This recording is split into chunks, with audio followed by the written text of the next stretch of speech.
Welcome to Landmark Talks Property, a podcast by Landmark Information Group that covers all things property in short and intelligent podcasts. Hello, everyone, and welcome back to part 2 of the podcast. And we'll just kick straight in, shall we? Right. Okay. So the next subject that we want to talk about today is basically the consumer. And we've said about how they're kind of they don't understand or realise the full job of the conveyancer and how difficult it's become. But we live in this like click and buy society now, don't we? Where everything's instant. You've already talked about online shopping, etc. And you can order a car and get it delivered the next morning to your house. But then when you tell someone that it's going to take 5 months to buy or sell a property, it's an unacceptable position to be in. I'm not saying that there wouldn't have been grumbles 20 years ago if a consumer had been told this, but absolutely now the expectation is click and buy. For sure. And so the conveyancing process is at absolute loggerheads with consumer expectation. And it's only getting worse. Every year you kind of we're increasing the number of days on average that it takes to complete the process. And we're also getting consumers that are expecting things to be quicker and quicker and quicker because they live in a digital society. So I'm not sure what we do about that. Well, I mean, I think there's a lot that is being done about that, actually. I'm involved in a project called the Smart Property Data Trust Framework Proof of Concept. And what that's looking at is when we live in this nirvana where all the data about a property is available digitally, how can we share it with trust and confidence in its accuracy and provenance? Because then it would be easy to gather the data in. The conveyancer would then be able to look at that data, possibly with the help of AI, to surface the issues that may or may not be problematic, but the tool says, I think you should look at this, I think you should look at this, and then advise the client. And that could massively reduce those timescales and be much more in line with what the modern consumer expects. But even before we get to that, wonderful time when everything's digitized, and this is not a small ask, if we change the process so that all of the information was available in whatever format up front, it might stop potential buyers looking at houses that are nowhere near appropriate for them or have a massive flaw that they can't afford to put right, but perhaps another buyer could. Or ensure that flaws in title were corrected before a property was marketed, a short lease was extended, whatever it might be, just to make the whole process move more quickly. At the moment, we've still got this old-fashioned caveat emptor thing, which is, and one of the objections I'm afraid I heard estate agents give a few years ago when we started talking about upfront information was some of our houses become unsellable. Well, if that's the case, shouldn't the buyer know about this horrible flaw in them? So I think if we've got more transparency about the property and it's available early on, then we'll be in a very different place and be able to progress matters much more quickly. But that is a big ask, isn't it? And going back to your point about, does this require government legislation, or is this something we could do as an industry? Plainly, we could do it as an industry now, yes. But it's not happening. So something has got to change, and something from outside has got to come in to force change. And it's extraordinary, perhaps, that transaction lengths are where they are, fall-through rates are where they are, and we're still not changed under that pressure. But I think it goes back to the infrequency with which people buy conveyancing services. So, we've often said it, you get through your house purchase, you move and you're like, thank God that's done for another 20 years. Whereas it should be, well, that was a great experience. I felt really looked after, and my lawyer was really, really reassuring, and I've got great confidence that there's nothing I need to worry about in this property. But that, I think, goes back to that appreciation of what the lawyer's doing. So for me, the solution is a simple one that's very difficult to deliver. Yes. And I think it's fair to say, with each of these sort of sections that we've addressed in this podcast, the word process keeps coming up. Yeah. So this is designed specifically to be a technology discussion. Yes. But we keep talking about the process. Yeah. And there's a reason for that. And so for me, what we're talking about here in terms of the need for change is, technology isn't going to work on its own because we already have technology and it's not doing what we need it to do. Yeah. So it seems, we're almost sort of narrowing in on let's have a look at the process. Is the process still fit for purpose? People talk to me about conveyancing is broken, and it's not broken. It's just taking longer than it ever used to. Yeah, it's still delivering good, solid outcomes for clients. Absolutely. But if we want to kind of, rather than go, let's aim at, reversing that trend, Rob, and let's aim for 115 days rather than 123. That's not going to help. Not touching the sides. Right? Exactly. Let's do this little thing over here and we'll take 2 days off. That's not going to help because no one's going to notice that. It's still going to be way too long. It's still not going to meet the needs of the consumer. Yeah. So for me, and again, you've probably heard me talk about this before, but I'm referring to the meat and potatoes of conveyancing. Yes. It's the process itself that needs addressing, not the things that we can do around the periphery. Yeah. Yes, we can add a little bit of tech over here that's going to take 2 days off. But like I said, that's great, but it's working and it's fit for purpose. But it's still not going to it's still not going to make massive change. And I think what we're saying here is we need massive change. I talk about the nirvana being instant conveyancing, and I think that scares a lot of people. I'm mad. But let's put instant conveyancing to one side for now. We'll come back to that, do another podcast. But it's about rapid, efficient conveyancing, isn't it? Yes, yeah. And how we can squish it as much as possible. Every single thing needs to be squished as much as possible. And so, my theory and one I put to you today is that the process needs to change and be mass adopted. Yeah. And how do we do that?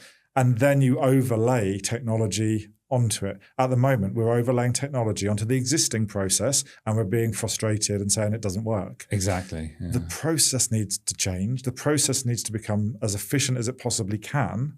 And then we overlay the technology to create the huge efficiencies. Yeah. No, I agree entirely with that. And I think the threat that we need to face up to is that AI can deal with the current system that we have. Eventually it will get to the point where it could deliver on that old process very, very quickly. I'm not sure about the quality of it. And if you've got a supplier coming in, and Tesla, I'm told, are great cars, but they have some flaws. So, you wouldn't want an AI conveyancing process built on, or a kit built on our current process that was like a Tesla car. Yep. You might get locked in there while the car is burning. You don't want that. So but the reason I mention that is because that's just a bit further down the road. Right here, we're in a different technological world than people, I think, yet recognize, because the digitalizing revolution is happening across the economy, And that's why we talk about, booking flights, buying our groceries, all that sort of stuff. And it's all here within reach for this industry. And those innovators who embrace that change, I think, will meet client demand better and be rewarded for that. Now, There's a degree to which that's limited by the lack of network effects because, one practice, even the biggest conveyancing practice, adopting an entirely new process that's fully digitized on its own would be held back by the rest of the market. Yep. So there is that. But the whole industry, I think, is facing this choice of we either change the process and apply the kit to it that then delivers that new process, or AI comes in on the old process, just munches it up, and spits out results which may or may not be as good as they could be. And I think we've got a great opportunity to, and you might say that the conveyancing process should have been maintained or evolved a bit sort of in flight rather than now in a big bang. But we've seen the problems that there were when technology was in earlier phases. But now with digitalization possible and what that means for how data can flow around all of the players in a conveyancing transaction, I think we're in a very different place. And I think people haven't caught up with that yet. I think the other thing is as well that a lot of people talk about the expense of IT innovation and so on. Well, that's very different now than it was even 10, 15 years ago, because I think all the tools we've alluded to are software as a service, and you pay as you go, or you pay per seat, or whatever it might be. So, and you can switch it on or off. Very flexible. So it's not like when you had to install a massive new mainframe in an office at the end of the corridor. Yeah, technology is now the greatest leveler, isn't it? Yeah, really. It's available to all. So that's my theory in terms of process change and then overlaid with technology is the key here. Do you agree with me that the single biggest process change that could have the biggest impact, certainly in the short term, is, and I know it's an overused phrase, but it's the mass adoption of upfront information. Yeah. If you instruct a conveyancing lawyer as soon as property goes on the market, if not before, rather than wait for the property to sell, allowing the seller's lawyer to do all of that due diligence, to get everything prepared, to create that perfect pack, whether it's digital or otherwise, but hopefully digital. That instantly means that the conveyancing should be much more streamlined, much more straightforward, and also much more able to overlay that digitization or that automation work that we've kind of talked about. Because one of the biggest frustrations I know with early adopters of certainly AI tools is that it's only as good as the data and information that it has access to, right? Yes, so if it's not comprehensive, if that sale pack is not a comprehensive sale pack, then guess what? The AI analysis is instant, but it's also not complete. So if you only give it half a job, you're only going to get out half the possible result. But yes, I think that everyone talks about upfront information, and but that seems to be the point where if we can change when the lawyer gets instructed and also paid for an additional piece of work to prepare that pack ahead of sale, I'd love to see what comes off the back of that. If we could click our fingers and from tomorrow onwards that happens, I think it would be very quick. We would see huge change. I've no doubt about it, because as you say, it would if the seller's conveyancers pulled all of that information together and it's reliable, we can see where it's come from, and we can treat it with the confidence that it deserves. And sometimes it's not that much confidence, because it is the seller told me this, and so you've got as much confidence in that bit of data as you would have. Then everything will proceed much, much faster.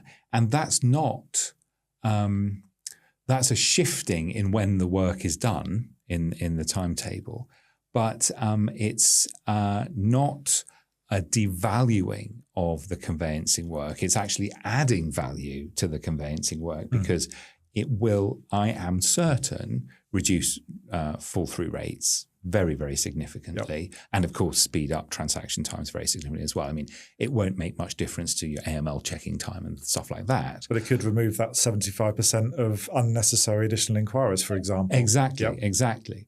And it would also stop, this is a small thing in the grand scheme of things, but it will stop people putting their property on the market just to see. Mm-hmm. The people who were selling will be motivated people, I think. Yes. And it will mean that potential buyers won't, as I said before, won't be looking at properties that are clearly unsuitable for them. You know, so and I think that's one of the the big problems that I've done it myself, fallen in love with a property and put up with something that I found out later in the conveyancing process. But I felt, oh well, we're in this deep. It wasn't a huge thing, but it was less than optimal. Yes. So I think a lot of that, and it will create that certainty. Like you, I believe it's eminently possible to have instant conveyancing. There's absolutely no reason why not. What that doesn't mean is that you've got to move the next day. What it means is you've got certainty that the transaction is happening, and you can make your plans in sure knowledge of when that's going to happen. So you can make arrangements for the school, for schools. Yes. You can decide where you're going to have Christmas. Those sorts of things that will take a huge amount of the stress out of home buying and selling. And it can't be right that recently. Well, I mean, it's true, but it strikes me as fundamentally wrong that a very senior conveyancer told me recently that despite the fact that her family had outgrown their home, she couldn't bear the thought of moving house because of the legal process. Yeah, that's awful, isn't it? But yeah, I mean, it's true, isn't it? I think it's such a difficult process for people to navigate, and they do get scarred by it. Particularly if you're in the conveyancing industry, I suppose you're probably even more likely to be scarred. But yeah, it's the housing market might even move faster and people transact more often if it was a painless experience. Well, no, I'm sure that's right. And think about making the best use of the property that's available to us. Removing barriers to downsizing would free up, space. It would make it easier for, removing barriers to moving full stop would make it easier for people to contemplate moving to another part of the country for a job, something like that. And we're told this is very important for growth and labour mobility. And this is in an economy where anything we can do to improve the way the economy functions is immensely valuable because, we're in a tight spot. So not to make this change to such a huge part of the British economy to make it function better, I think would be disappointing. Yes. Okay, so we've both mentioned, possibly tongue-in-cheek, possibly not, instant conveyancing, and just to kind of expel the myth that we're absolutely not talking about replacing the conveyancer with robots. No. So before anyone writes in, that's not what we're saying. But utilising AI to augment the conveyancing process, and potentially give the opportunity for incredibly fast turnaround of tasks. If you put all of those tasks that have been turned around incredibly fast, then you have an almost instant process. So I think it's possibly a loaded question I already know the answer to, but AI and automation, is it the savior of conveyancing or is it a distraction? It's I'm not sure I put it in this as the savior of conveyancing. It's the only possible future for conveyancing, I think. To have a huge impact. To have a huge impact, yeah. We could, of course, stay exactly as we are. Things will gradually get worse. Let's not do that. On behalf of all conveyancers. But no, as you've said, and you're preaching to the converted here with me, but fix the process, we know how to build the kit that can deliver that process very well. So do that. Happy days. Yeah. And I don't know about you, but it feels like in 2026, that feels like the winds of change are now definitely, upon us in terms of there seems to be less negative reaction to the discussion of automation within legal services. And I've certainly spoken to, customers of ours where, last year it was this may or may not happen. And now it's like, okay, this is definitely happening and we want to be ahead of the curve. Yeah.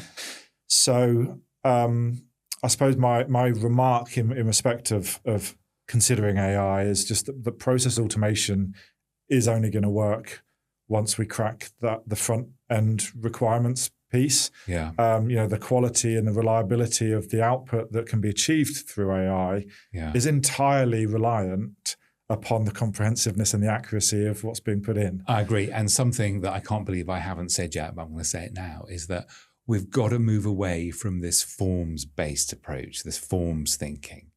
We've got to think about data and making sure that we all have the same understanding about what each piece of data is called so that we can share it with confidence, so that systems become interoperable easily, so you can plug in those bits of kit that I was talking about. Home Buying and Selling Council, OPDA have done great work on this. But that infrastructure, so it's both what's the future process of conveyancing going to be, and what's the taxonomy of the data. How do we describe the data, and how do we all describe it in the same way? Has to be owned by the whole industry, I think, jointly, and maintained by the whole industry jointly, so the whole industry can use it freely and get on with delivering a much better experience for clients. Yes. And before we wrap up, Stephen, just continuing on the topic of AI, and not to put you on the spot at all, but what's the CLC's view of adoption of automation tools from a risk perspective, but also from we've talked about consumer impact and consumer expectations. Obviously, does the regulator have a sort of a defined view on this, whether law firms are considering going down this route? We do, in that we encourage innovation. We were established to deliver innovation and competition in the legal services market, especially around conveyancing. So we absolutely do. We recently issued, a couple of months ago, some technology and AI specific guidance to help firms think about what they might need, what might be the right solutions for them, to guide them through the process of scoping that, making purchase decisions, that sort of thing. So that's really, really important.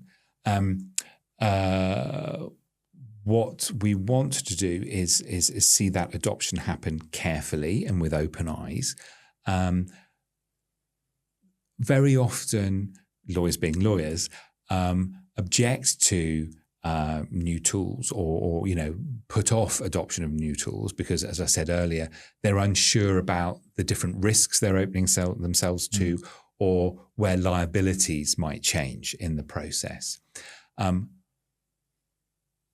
Perhaps a bold claim, but of all of the innovative tools that I've seen being developed by prop and law tech companies, none of them increase risk. They actually reduce risk because they manage risk more effectively than what they're replacing. That's why the innovators are, they're solving a problem. That's what they set out to do. But what it can do is shift risk to a new place. So you've got to be very aware of that. So even though the overall profile of risk is reduced, it might just pop up in a different place than it was before. And you've got to be aware of that and how you're mitigating it. And obviously, a big issue these days is cybersecurity and the vulnerability that we all have to cyber attacks. So that is another burden on conveyancers, but that's a burden on the whole of society as well. So we are very supportive of this, and where individual firms want to try out new ways of working, whether that's processes or IT, we will always help them to do that, as long as we think it's a good idea and not a bad one.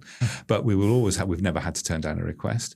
We have run sandboxes in the past. We're currently the regulatory sponsor of the Smart Property Data Trust Framework, proof of concept. So I think there's a lot that we can do as a regulator to support and to give conveyancers greater confidence in taking these steps. Yes. And I think there is, given where we are in the evolution of all of these tools, there'll be more of that to do every day, really. Fantastic. Okay, so I think that just about wraps up the points that we had on the agenda. Yeah. I'll sort of come to you for closing remarks in a second. But my conclusions to the discussion that we've had, I think, fall into sort of four parts.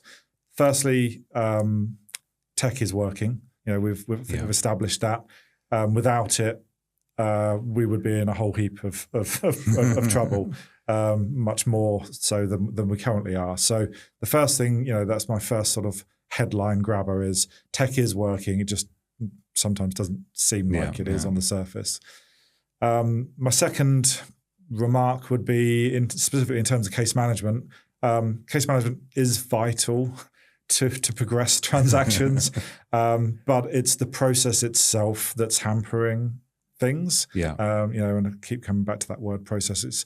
It wasn't something that we discussed beforehand, but we just keep coming back to it naturally. You know, case management can only do so much with the current process. If the process changes, then we've got a completely different situation. The third thing is in terms of speed and efficiency. And I think, you know, they will only come off the back of process change. We've seen that in respect of the tech that has been adopted for all the right reasons, but hasn't had the impact of speeding up conveyancing. And I think we've explained that as well. And the fourth one is that point of tech overlaid onto the correct process for 2026 property transactions, creates that experience that the consumer expects, that instant / much faster, depending on which side of the fence you sit, conveyancing experience. So they're kind of my four takeaways. Do you have any? Well, I agree with all of those. At the risk of opening a new topic, but I'll just sort of, is that one thing, we talked about it a bit, but I think it's worth repeating.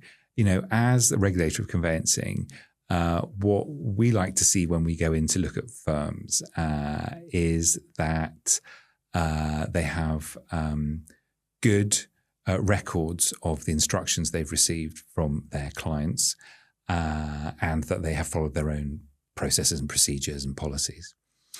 On the point of the client instruction, one thing we haven't really talked about that much is how the new tech can improve client engagement while reducing the burden on the actual lawyer to do some of that, because it can be automated and so on.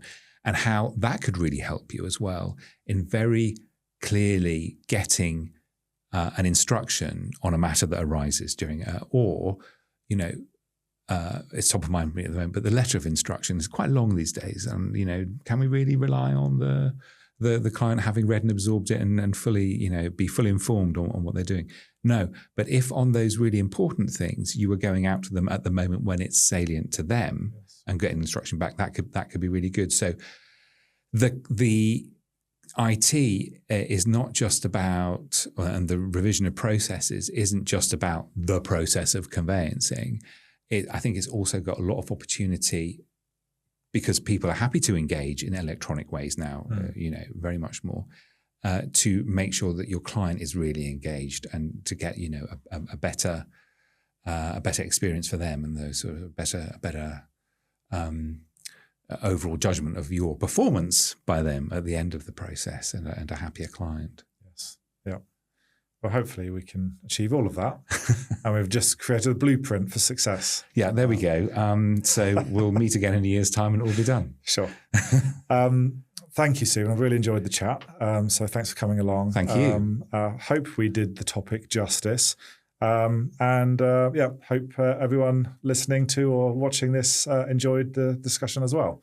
But thanks for tuning in, and I'm sure we'll see you again soon. Thanks very much for having me along. It's been a pleasure. Cheers.